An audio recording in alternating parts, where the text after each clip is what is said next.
رسوله بالهدى والدين الحق ليظهره على الدين كله وكفى بالله شهيدا والصلاة والسلام على أشرف المرسلين سيدنا محمد وعلى آله وصحبه أجمعين اللهم لا سهل إلا ما جعلته سهلا وأنت تجعل الحزن إذا شئت سهلا ربي يسر ولا تعسر ربي تمم بالخير أما بعد.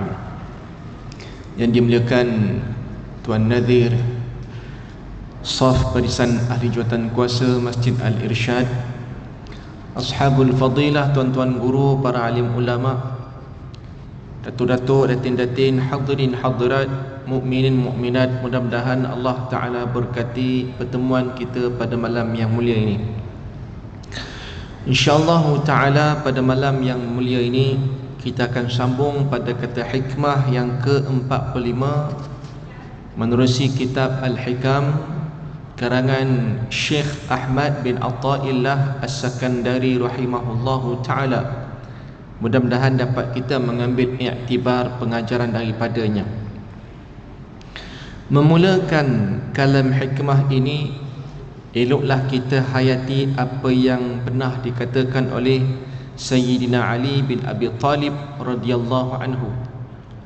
Tumpukanlah semua hasrat keinginan kamu kepada usaha agar diterimanya amalan kamu, sebab adalah tidak boleh dianggap remeh suatu amal yang diterima di sisi Allah Subhanahu wa taala walaupun sedikit. Dalam hal ini Allah menerima amal ibadat orang-orang yang bertakwa sebagaimana firman Allah fi suratil Maidah, A'udzu billahi minasyaitonir rajim. Qala innama yataqabbalu Allahu minal muttaqin. Shadaqallahul azim. Sesungguhnya Allah hanya menerima yakni amalan ataupun korban yang dilakukan daripada orang-orang yang bertakwa. Dalam surah Al-Maidah ayat 27. Kita maklum hadirin sekalian,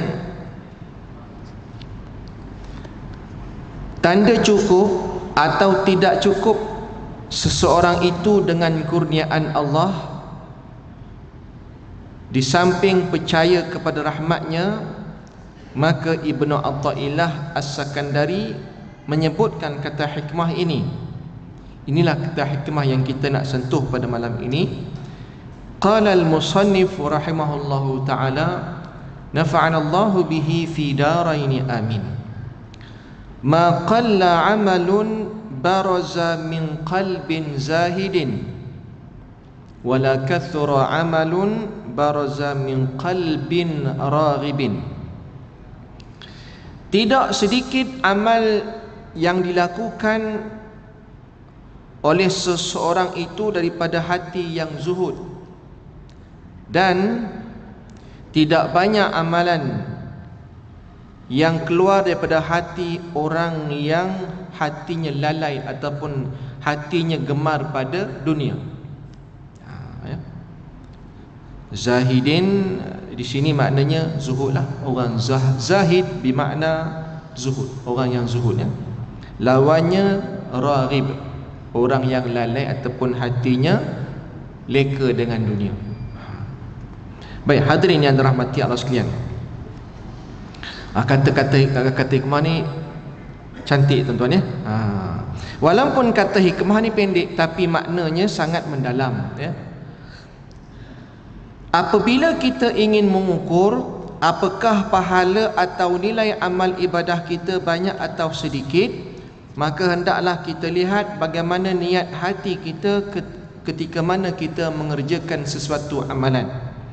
Apabila hati kita zuhud daripada dunia yang fana ini, maka ibadah yang kita kerjakan meskipun sedikit dan tidak banyak menurut penglihatan kita, tetapi pada hakikatnya menurut Allah Ta'ala nilainya sangat tinggi dan pahalanya banyak sekali. Ya, muslimin muslimat yang dirahmati Allah sekalian. Jadi nak kata dekat sini, kita secara umumnya kita memahami kata hikmah ni, hadirin sekalian, seseorang itu bila dia melaksanakan amalan ataupun satu ibadah, sekarang ni tengok pada hati dia, sama ada hati dia memiliki sifat kezuhudan ataupun sifat yang sebaliknya, zahid ataupun raghib. Zahid, zuhud lah, hati yang zuhud, maknanya hati yang yang kosong daripada dunia. Raghib, ya, iaitu hati yang penuh dengan dunia.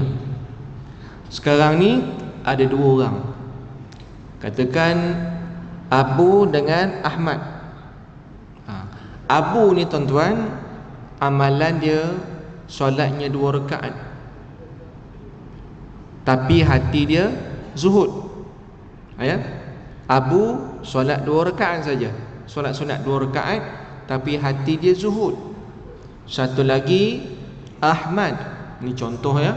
Ahmad ni tadi dia solat 1000 rakaat, tapi hati dia tidak zuhud.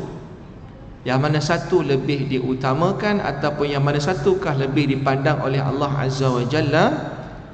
Iaitu jawapannya Abu. Allah bukan tengok pada bilangan, Allah bukan tengok pada berapa banyak kamu amalan, berapa banyak kamu amal ibadat, tetapi bagaimana hati kamu beribadah kepada Allah Azza wa Jalla. Ada orang dia mengejar kepada kuantiti, tapi dia tidak ada kualiti. Sekarang ni kita fokus kepada kualiti ibadah berbanding kuantiti.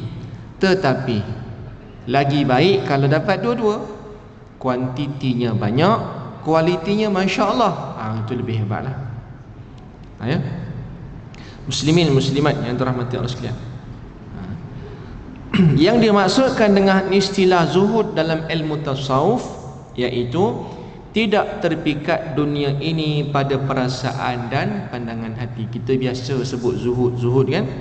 Jadi kalau kita melihat dari segi istilah tasawuf, zuhud ni dia tidak ada kaitan pun dengan kaya ataupun miskin, tidak ada kaitan pun dengan berapa banyak harta kita ada. Tak ada, tuan-tuan. Tuan-tuan tengoklah ya, dari segi bahasa istilah zuhud ini, kita tak jumpa pun mereka yang melihat zuhud ini dari segi ukur, dari segi apa, kayu ukurnya orang ni banyak harta ataupun tak ada harta, tak ada. Dia diukur daripada hati seorang itu. Sebab tu dia kata zuhud ini menurut ilmu tasawuf iaitu tidak terpikat dunia ini pada perasaan dan juga pada hatinya. Kalaulah dia memiliki harta yang banyak, harta itu tidak menjadikan hatinya terpikat pada harta, itu orang zuhud. Itu orang zuhud. Kalau orang itu tidak ada harta sekalipun, tapi hatinya terpikat dengan dunia, tak ada harta pun boleh juga jadi tidak zuhud. Jadi di sini kita nampak zuhud ini tak kira kaya ataupun miskin, tak kira keturunan apa, tak ada masalah. Yang penting tu hati dah. Muslimin muslimat yang dirahmati Allah sekalian, maksudnya ialah hati kita tidak terpengaruh pada dunia bagaimanapun nilainya dengan serba-serbinya. Hati kita tak terpengaruh pun pada dunia. Kalau kita tengok tuan-tuan ya, Imam Ibnu Athaillah As-Sakandari ini ulama tasawuf yang terkenal ya. Mana-mana negara Islam pun sebut kitab hikam ni masyhur dengan dinisbahkan kepada Syekh Ibnu Athaillah, ulama Mesir. Betul, kalau kita pergi Mesir, pergilah ziarah makam Syekh Ibnu Athaillah ni. Saya pun belum rezeki lagi nak pergi. Kalau rezeki memang akan pergilah makam, ziarah makam ya Syekh Ibnu Athaillah ni. Okey, baik tuan-tuan, Ibnu Athaillah ni tok guru dia Abu Hasan Asy-Syazili. Syekh Abdul Hasan ini tuan-tuan, ni tok guru ni ulama tasawuf ni terkenal, Syekh Ibnu Athaillah. Tok guru dia Abu Hasan. Tok Guru ni sangat zuhud, tapi dia kaya, tuan. Tak, bukan kita nak kata kenapa kita nak ambil kayu ukur dengan Syekh Abu Hasan. Tak, sebab biasa orang sebut kalau orang tasawuf ni dia ni tak ada harta. Itu salah. Sebab apa? Sebab Tok Guru kepada ulama tasawuf yang terkenal ni Syekh Abdul Ibn Attallah ni anak murid Tok Guru dia, lagilah hebat tak? Tok Guru dia sendiri pun kaya. Padahal dia ulama tasawuf, ahli sufi. Jadi jelas kepada kita tidak diukur pun pada berapa harta dia, tak ada. Kerana apa? Kerana semua para nabi, semua nabi itu memiliki sifat zuhud. Nak jadi nabi mesti syarat dia zuhud. Nabi tak akan mesti nabi itu zuhud. Termasuklah Nabi Daud, Nabi Sulaiman yang memiliki kerajaan yang besar dia. Nabi Sulaiman, Nabi Daud. Daud ni ayah dia. Nabi Sulaiman ni anak kepada Nabi Daud.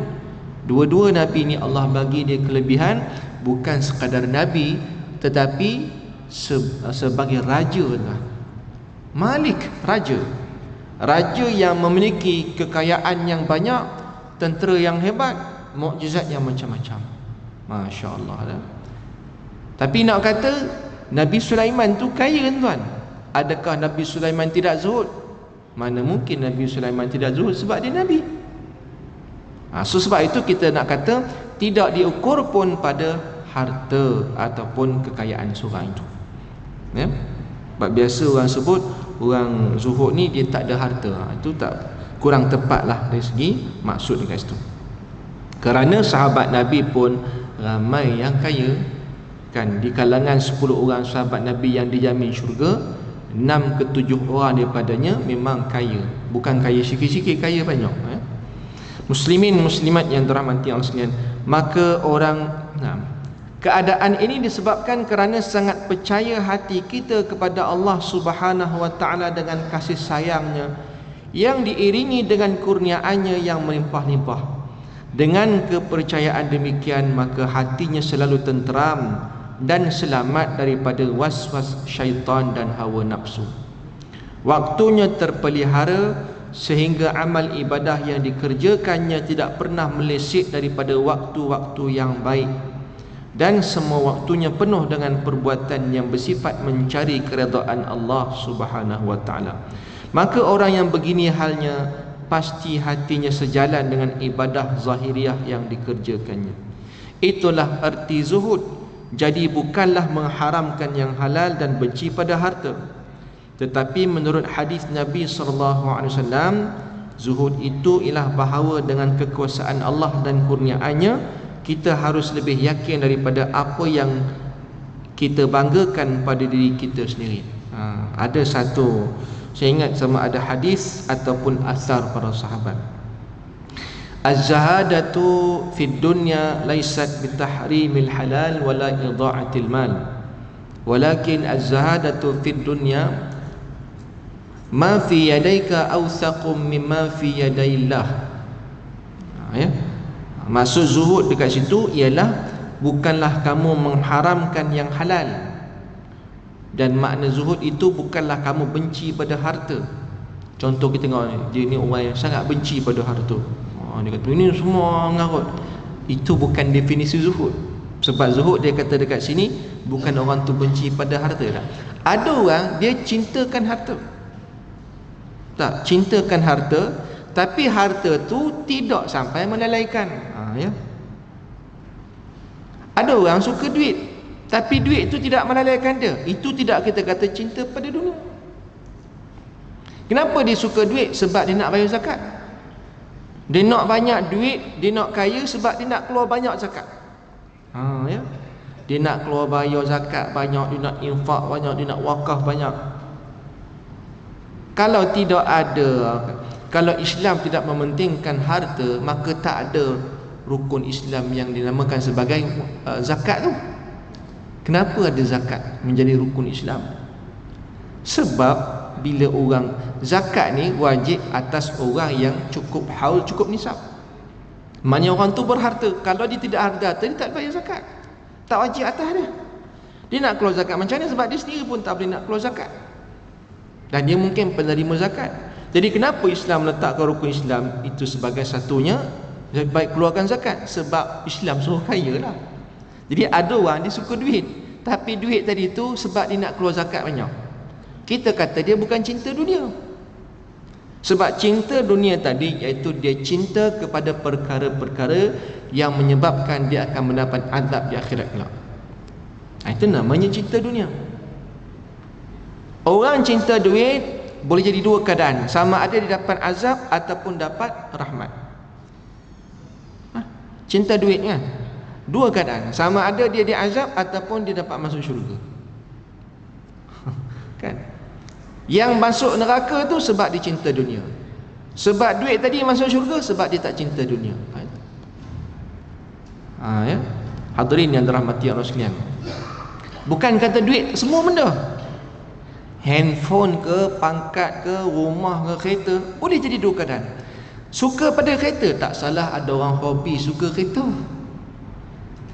Tapi bila sampai waktunya dia keluar zakat, dia bayar zakat. Waktu solat, dia solat. Ini hobi ni, suka kereta kan, tapi main time solat tak tahu khusyuk solatnya. Ini orang zuhud. Kalau orang suka hobi pada kereta, sampaikan kereta tu solat pun tak ada apa, dia duduk join club kereta tu sampai melalaikan, buat maksiat entah ke mana, maka kita kata dia ni cinta dunia. Tak salah nak cinta kereta kan, tak salah. Sebab apa? Kita faham kan?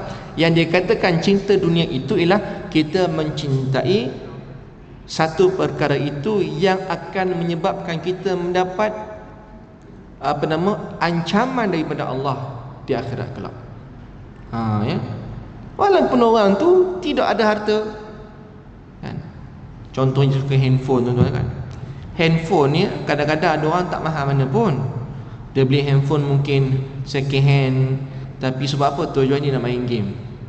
Tu dia lorat menor main gamenya sampai 2-3 pagi 4 pagi duk main game saja, sampai subuh pun tak ke mana, sambung main game sampai zuhur pun tak solat. Oh, itu kerja dia main game. Handphone beli second hand je kan? Yang itu cinta dunia.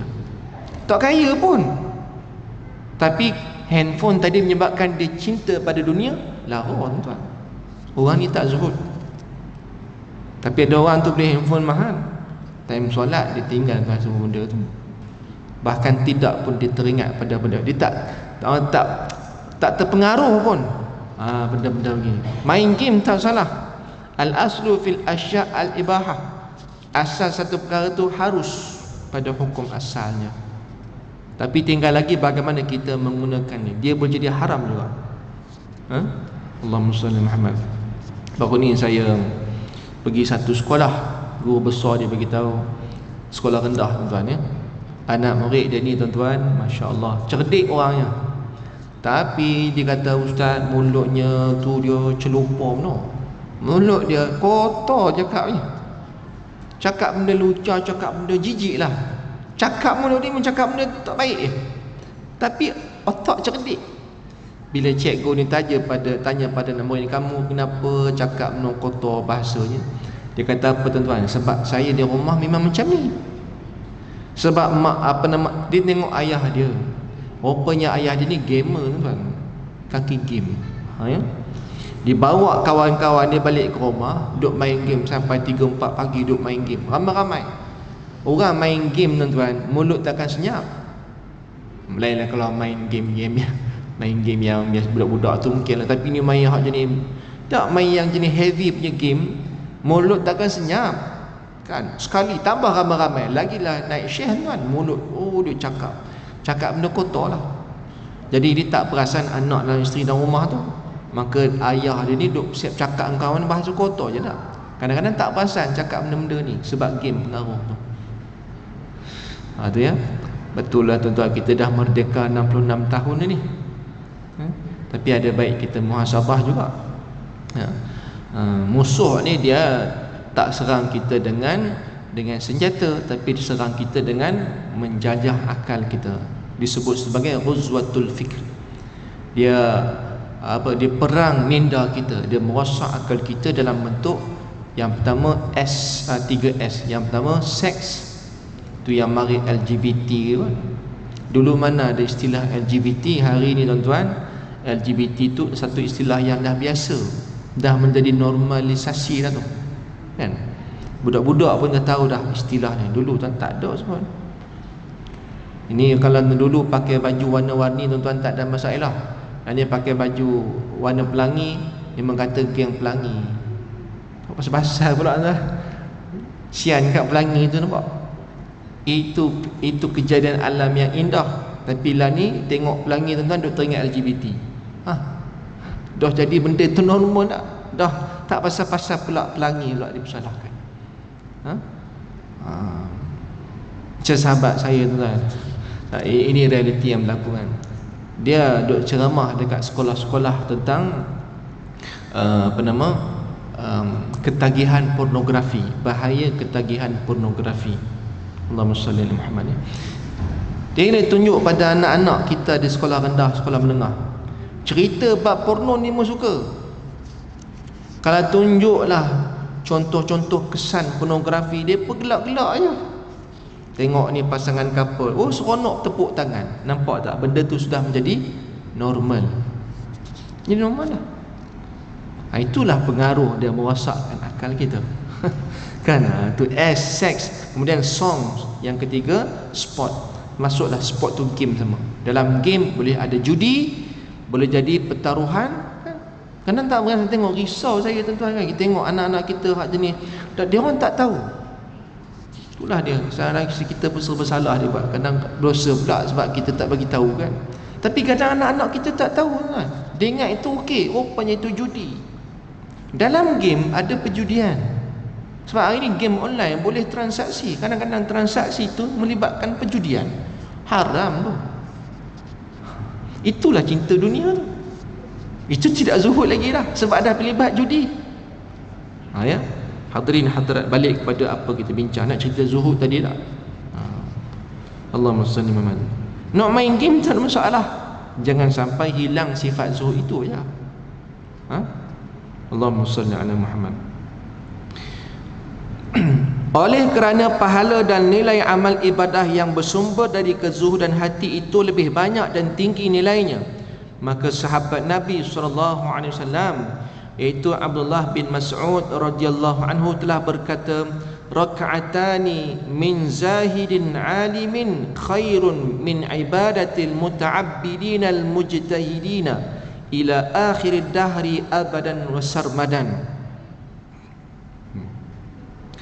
2 rakaat salat daripada seorang yang alim yang zuhud, sudahlah zuhud alim pula, lebih baik dan lebih mulia di sisi Allah Subhanahu wa taala daripada ibadah orang-orang yang beribadah, yang berusaha dalam ibadahnya hingga ke akhir masa selama-lamanya.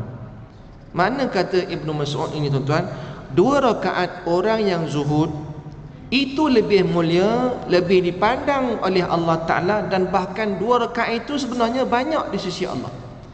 2 rakaat di sisi kita, tapi 2 rakaat di sisi Allah banyak, kalau dia itu orang yang zuhud. 2 rakaat orang yang zuhud lebih baik, lebih mulia di sisi Allah berbanding seorang abid yang dia solat banyak, ratus rakaat, 1000 rakaat, tapi hatinya tidak zuhud. Itu kata Ibnu Mas'ud. Bermaksud Ibnu Mas'ud dia memberi fokus kepada kualiti ibadah. Contohnya orang ni dia cintakan dunia, solatnya 1000 rakaat, tapi hati dia duk teringat dunia saja. Allah, banyak solat dia, zikirnya banyak, solatnya banyak, ibadatnya banyak, tapi hatinya cintakan dunia. Allah tak pandang pun. Tapi orang ni, seorang ni, dia kadang-kadang istighfar dia satu je, astaghfirullah, astaghfirullah. Orang ni zuhud, satu istighfar banyak di sisi Allah. Subhanallahi wa bihamdih, subhanallahil azim, satu saja zikir dia, tapi kerana hati dia zuhud, banyak di sisi Allah. Tapi orang ni pula astaghfirullahalazim wa atubu ilaih, hati dia penuh dengan dunia. tak ada apa-apa benda susah. Bahkan 1000 kali istighfar pun Allah tak pandang mana pun. Tapi tuan-tuan, nanti kita akan sampai pula nanti Ibnu Athaillah. Ada tuan kata, habis tu macam mana? Tak payah zikir ke? Bukan begitu. Ya, sebab nanti Ibnu Athaillah ada bagi tahu pula. Buatlah zikir banyak-banyak. Zikirlah banyak-banyak walaupun hati tidak terpaut dengan Allah lagi. Supaya mudah-mudahan dengan zikir tadi dapat menembutkan hati dan dapat membawa kita kepada sifat zuhud. Ya. Itu belum, nanti akan datang kita akan jumpa kata hikmah tu. Maksudnya tuan-tuan, fokus kat sini ialah kita berusaha untuk menjadi kita ni orang yang alim. Orang alim tak mestinya ustaz, kan? Baguslah dia tu ustaz. Tak semestinya ustaz itu alim tak. Sama ada dia kontraktor ke, dia doktor ke, dia pak gad ke, tak ada masalah, dia boleh jadi alim. Nabi alim tuan-tuan, dia tak ada syarat mesti jadi ustaz. Alim ni tak ada syarat mesti dia kena ambil pengajian Islam, tak ada. Tak ada syarat macam tu. Allahumma salli Muhammad tuan-tuan, ya. Sebab Nabi kata may yuridillahu bihi khaira yufaqihu fid din. Siapa yang Allah nakkan dia jadi baik, pasti Allah akan faqihkan dia dalam agama. Tak kisahlah dia ni siapa nak. Untuk lebih memperdalam pengertian tentang hakikat zuhud ini, dapat kita pelajari daripada pendapat Syekh Abdul Hasan sebagaimana berikut. Aku lihat temanku yang sangat dipercayai dalam mimpiku. Temanku itu berkata, adakah kamu ketahui apakah tandanya keluar dunia daripada hatiku? Aku jawab, tidak. Teman itu berkata lagi, tandanya ialah memberikan dunia pada ketika adanya dan kita puas hati dalam dan tenteram pada ketika tidak adanya. Sebagian pendapat kata ini mimpinya Syekh Abdul Hasan, dia bermimpi jumpa Sayyidina Abu Bakar As-Siddiq. Sebagian kata begitulah, ya. Dia bermimpi melihat ada seorang ini orang soleh, ataupun sebagian kata Abu Bakar. Mimpi jumpa sahabat tak pelik lah, sebab mimpi jumpa Nabi pun boleh, mimpi sahabat pun lagilah boleh, ya. Tambahan Syekh Abdul Hasan ni seorang ulama yang alim. Dia kata apa tuan-tuan? Aku melihat ada seorang yang soleh dalam mimpiku. Orang soleh ni kata apa? Kamu tahu tak apakah tanda dunia telah keluar daripada hati kamu? Maka Syekh Abu Hasan jawab, aku tidak tahu. Maka orang soleh ini pun berkata dalam mimpi tersebut, tanda hati kamu telah kosong daripada dunia ialah kamu memberikan dunia itu pada ketika adanya dunia pada kamu, dan kamu berasa tenteram dan berasa tenang, rasa puas hati ketika mana dunia tak ada dalam tangan kamu. Ataupun mudah faham ginilah tuan-tuan, nak kata orang ni zuhud tak zuhud ialah ketika ada harta pada tangan dia, dia susah hati. Dia tak suka sangat, dia bukan tengok pada angka kosong yang banyak. Ada orang tuan-tuan, dia suka tengok kosong tu berapa kosong, 4 kosong, 5 kosong, 6 kosong. Dia suka mengumpulkan angka digit kosong tu banyak dalam akaun bank dia. Makin banyak kosong, makin dia suka. Itu tanda dia tidak zuhud. Dia duk kumpul, dia nak tengok, dia tak suka tengok udah kurang kosong ni, dia mula susah hati. Ini tidak zuhud. Orang yang zuhud, kalau mengikut Syekh Abu Hasan dalam mimpi tadi, iaitu orang yang zuhud itu ialah dia rasa lega dan dia rasa tenteram ketika mana kosong tadi tu makin berkurang. Ya. Maknanya kalau contoh dia dapat harta banyak, dia cepat-cepat, dia selagi dia tak bayar zakat, selagi tu dia susah hati. Bila dia bayar zakat, syukur, dia rasa tenteram. Itu tanda orang zuhud. Tu punya dapat harta banyak, dia fikir macam mana aku nak bagi, siapa aku nak tolong, mana aku nak wakaf, mana aku nak bantu ni. Dia tak boleh, dia risau kalau duit dalam bank dia banyak. Dia nak keluar, bukan tempat keluar bazir tak, bukan dia pergi main judi, bukan gitu. Maksudnya dia susah hati kalau duit dia banyak, sebab dia takut akan dipersoalkan. Maka dia pun cari mana nak pergi, mana nak infak, ya. Masya Allah. Ada orang begini lah, ada. Dan ramai sebenarnya, ya. Tapi tak cukup ramai lah, ya. Ada satu hamba Allah ni tuan, Datuk Seri kan, dia buat masjid. Masjid tu memang dia buat sendiri tuan. Memang dia punya duit. Ya, kemudian tanah dia, masjid dia memang banyak harta. Lepas tu pengurusan masjid pun dia biayai, quarters imam pun dia buat, fasiliti masjid pun dia buat, ada klinik pun dia sendiri, klinik free saja. Orang mari tak bayar-bayar apa-apa, dia sendiri yang bayar. Dia biaya klinik, ada kafe. Masya Allah, saya kata hebat. Bukan masjid tu, ya, ada surau dekat ahli Korea, dia lalu rasa tengok kawasan tu, surau tu kecil, ya. Dia pun tak sampai hati, dia bangunkan. Sebab saya pernah pergi surau tu, saya kata cantik surau ni, dah apa masjid. Dia kata ni ada seorang Datuk Seri lah, dia ada masjid dia sendiri. Masjid tu bukanlah masjid dia sendiri, masjid tu bawah Jaiz juga, tapi dia yang biayai semua benda. Lepas tu dia selalu lalu kat surau kami ni, dia pun sian tengok dia susah hati, nampak tak? Itu tanda dia antara kata-kata zuhud tu. Dia susah hati tengok surau ni, duk tengok kecil, orang penuh, dia tak sampai hati. Dia bagi ke berapa surau ni perlukan, sekian-sekian, dia kena bagi. Adalah semua orang, tapi dia boleh banyak, cepat lah. Dia kata cemburu kita tu orang begini, ya, cemburu, ya. So saya kata ada orang macam ni, ya. Tapi ada orang banyak harta tapi dia dah fikir macam mana dia nak hoha-hoha. Ada, itu tak zuhud. Tu harta Allah bagi banyak tapi dia makin fikir, apa aku nak buat ni untuk agama. Ini orang zuhud. Bila dia dapat bagi, dia rasa tenang hati dia. Kalau dia tak bagi, dia rasa susah hati. Ada orang tuan-tuan harta banyak, bila nak keluar untuk agama ni dia panggil banyak fikir. Ini tanda-tanda tidak zuhud. Mudah-mudahan kita semua direzekikan seperti itu, insya-Allah. Muslimin muslimat yang dirahmati Allah sekalian, apabila amal ibadah yang kita kerjakan itu banyak, tetapi hati kita selalu bergantung dan terpengaruh dengan dunia yang fana ini, maka akhlak tasawuf memutuskan bahawa pahalanya sedikit dan nilai amal ibadah itu akan berkurang.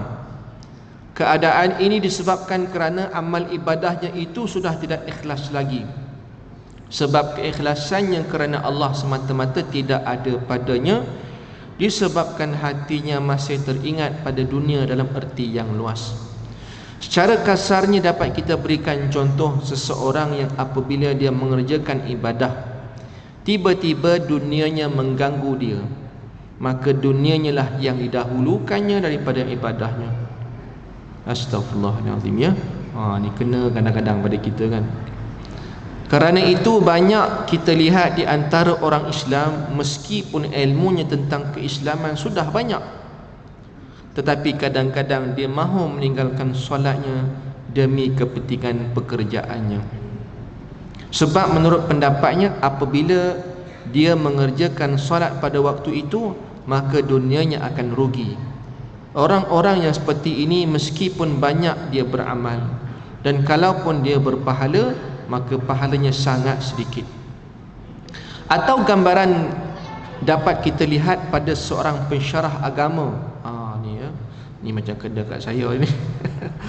Atau dia kata sebagai contoh pada seorang pensyarah agama yang mengajar ilmu agama, bukan kerana niat untuk menyampaikan amanah ilmunya seperti yang dikehendaki oleh ajaran agama, tetapi kerana mendapatkan gaji, maka tentulah ia tidak akan mendapat pahala. Tu dia kata tu. Kena kepada kita ni. Allahumma salli alaihi. Ya, mudah-mudahan Allah Ta'ala menjadikan kita orang yang ikhlas. Tu ikhlasnya bukan senang tuan. Walaupun orang ni mengajar ilmu, walaupun dia mensyarah sekalipun, ya, mengajar ilmu agama. Dan apabila demikian jauh perbezaan antara amal ibadah yang datang dari hati yang zahid dengan amal ibadah yang datang daripada hati yang suka pada dunia, maka tentulah sangat jauh perbezaannya dalam pahala dan nilai antara amal-amalan itu. Dalam hal ini, Sayyidina Ali bin Abi Thalib radhiyallahu anhu berkata, hendaklah kamu lebih mementingkan agar Allah menerima amal kamu, kerana amal yang demikian tidak sedikit pahalanya dan nilainya, asalkan sahaja disertai dengan takwa. Dan bagaimanakah akan dianggap sedikit amal yang diterima oleh Allah padahal dia telah menggambarkan dengan banyak pahala dan nilai pada menyebut orang-orang beriman, kerana pada amalnya itu terdapat dalam kandungannya ikhlas dan tidak memperlihatkan pada manusia. Ini kata Sayyidina Ali radhiyallahu anhu, orang yang zuhud tadi, iaitu dia ikhlas dalam amalannya dan dia berusaha untuk menjadi orang yang bertakwa. Berkaitan dengan kata Sayyidina Ali ini, maka tepatlah firman Allah dalam suratul Ahzab ayat 41 dan 42, a'udzubillahi minasyaitonir rajim. Ya ayyuhalladzina amanu dzkurullaha dzikran katsira wasabbihuhu bukratan wa asila. Sadaqallahul azim. Wahai orang yang beriman, kamu ingatlah Allah dengan sebanyak-banyaknya dan bertasbihlah kamu kepadanya pada waktu pagi dan petang. Artinya apabila seseorang betul-betul telah mendalam keimanannya kepada Allah, maka pastilah dia mengingati Allah dalam erti yang luas seperti dalam solat, zikir, baca Quran dan sebagainya. Maka ingatannya kepada Allah adalah betul-betul ikhlas, tidak bercampur riak, dan justru itulah meskipun dia mengingati Allah dalam amal ibadahnya tidak begitu banyak, tetapi dihitung banyak oleh Allah Subhanahu wa taala. Pendek kata tuan-tuan, kita nak fokus dekat sini, apapun situasi, apapun keadaan, kita berusaha untuk menjadi orang yang zuhud. Walaupun ibadah kita tak banyak. Kadang-kadang tuan-tuan ada orang dia mungkin sibuk kan, sibuk sana, urusannya banyak, tak ada masalah. Tapi mungkin dikata kesibukannya tadi tetap ingat Allah. Dia amanah dalam pekerjaannya. Dia orang yang sibuk, jawatannya besar, sibuk sana sini uruskan, ya. Tapi hatinya zuhud. Dia zikir pun tak banyak. Ini lebih baik tuan-tuan. Ya. Sebab hati, kita fokus pada hati tu. Orang zuhud ni mungkin zikirnya hanya dapat istighfar 70 kali, 100 kali sehari. Berbanding ada orang dia boleh iktikaf dalam masjid, berbaca zikirnya banyak, tapi hati dia tidak zuhud. Orang tadi sibuk dengan urusan dunia, zikirnya pun tak banyak, solat pun dapat solat 5 waktu, dapat solat sunat pun sikit-sikit, tapi hati dia zuhud. Tuan-tuan, itu lebih baik. Kerana apa? Allah memandang keikhlasan hati ibadah dia tu, ya? Bukan hanya pada kuantiti tapi kualiti. InsyaAllah mudah-mudahan tuan-tuan kita mengambil manfaat. Untuk saya sendiri terutamanya, apa yang saya baca ni sebenarnya kena pada saya juga, ya. Mudah-mudahan Allah Ta'ala memberikan kita rezeki untuk menjadi orang yang ikhlas dan orang yang zahid. Mudah-mudahan insyaAllah. Amin Rabbal Alamin. Tamam sahabat dan silap yang baik pada Allah Ta'ala, yang lemah atas kekurangan kelemahan diri saya sendiri. أقول قولي هذا وأستغفر الله العظيم لي ولكم. أعوذ بالله من الشيطان الرجيم. بسم الله الرحمن الرحيم. الحمد لله والصلاة والسلام على رسول الأمين وعلى آله وصحبه أجمعين. اللهم فقهنا في الدين وعلمنا التأويل. اللهم اجعل جمعنا هذا جمعا مرحوما وتفرقنا من بعده تفرقا معصوما. وصلى الله وسلم عليه والحمد لله رب العالمين. وبالله الهداية والتوفيق. والسلام عليكم ورحمة الله وبركاته.